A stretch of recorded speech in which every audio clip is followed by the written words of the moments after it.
Starving for change. Josh Duggar's prison dorm goes on hunger strike after Texas facility bans recreational time to punish inmates. Hundreds of inmates have refused to eat until they receive their outdoor privileges back.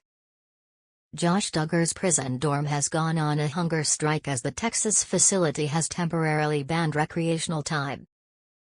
Josh, 37, is serving a 151-month sentence at FCI Seagoville in Dallas, Texas after being found guilty on child pornography charges. Can exclusively reveal the prison has halted recreational time for inmates, forcing them to retaliate. A source exclusively claimed the interim warden has shut down recreational time indefinitely as mass punishment for contraband. It's been shut down for over a week. The insider said the temporary ban is to punish the whole yard because the warden claims contraband was brought into the prison. We've been shaking down all of the dorms and not letting people outside. It's not good. 2 dorms, including Josh's, went on a hunger strike Monday morning in protest. The 2 dorms, which hold several hundred inmates, didn't go to chow. They're not eating until they get rec back. A representative for FCI Seagoville responded to request for comment. Currently our recreation yard is open. Seagoville inmates get recreational time every day in the early morning and in the late afternoon. The facility offers prisoners pickleball, tennis, basketball, horseshoes, track and more activities. Inmates could also play musical instruments, such as the guitar, outside. Temperatures in Dallas, Texas this week are in the 60s and 70s. While it is unclear if Josh participated in the strike, he has been seen enjoying recreational time in the past. In exclusive photos obtained by Josh was seen for the first time in years walking around the track on November 22. In the pictures, Duggar, who appeared to be in good spirits, was seen wearing a brown shirt, shorts and sunglasses.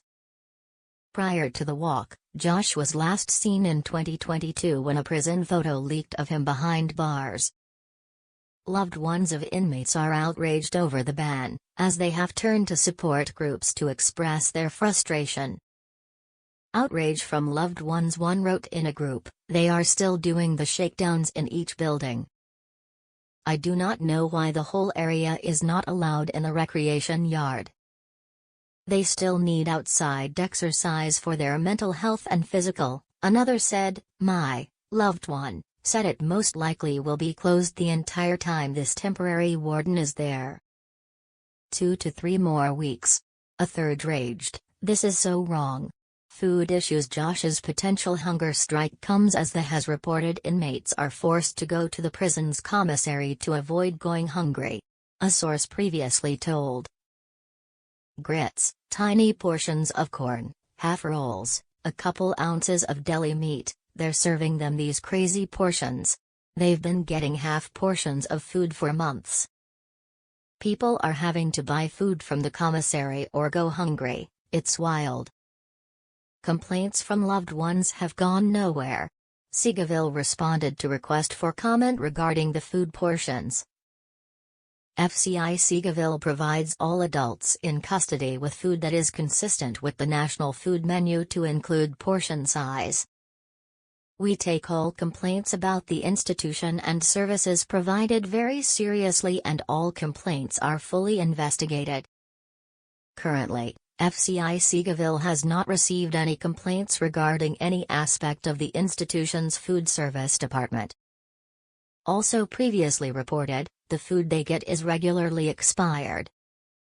They're just like really disgustingly expired, always by at least a couple of weeks. All sorts of like stuff that can't be expired for that long. And it's like milk. They had a run of cereal that had bugs in it, and so people just couldn't eat their cereal because it was filled with bugs. The insider continued to allege that the prison runs out of food kind of often. The source claimed. It's only ever been like a 1 or 2 day thing at a time, but the portions are also small enough to where if you can't afford to buy food on commissary, you're going hungry. Living conditions. Despite the food, Josh's living conditions are considered luxe behind bars. He was chosen to live in a renovated dorm with special amenities and privileges. They finished painting the walls and getting flowers put into Dorm 6, where Josh lives. It's been turned into an honors dorm, a source previously claimed they get special privileges and building updates because it's an honors dorm. There are washers and dryers, microwaves, and more. They're trying to create a dorm of model inmates. Josh does not have the qualifications to live in the dorm, as the insider believes he may be getting special treatment because of his celebrity status. Josh apparently doesn't work, but he is getting a degree, and they're counting that as an exception so he can stay, the source said. According to the rules, he would be disqualified from living there because of his SHU time a couple of years ago. But they've decided to waive that for him. Josh was thrown into FCI Seagoville's Special Housing Unit, better known as solitary confinement, in February 2023 when he snuck a cell phone into the prison. He was released from the SHU in March of that same year. Josh's legal troubles. Josh was arrested for possessing and receiving child pornography in April 2021. After a nearly 2-week trial in Arkansas, Josh was found guilty of the crimes. He was transferred to FCI Seagoville in June of that year. Josh was sentenced to 151 months in FCI Seagoville in May 2022. His legal team filed an appeal to overturn the conviction and have a new trial in October 2022, but the appeal was denied in November 2023. Josh remains married to his wife Anna, 36, who he shares 7 young children with. Obtained photos of Anna out in Arkansas for the first time in years on December 10 with one of their children.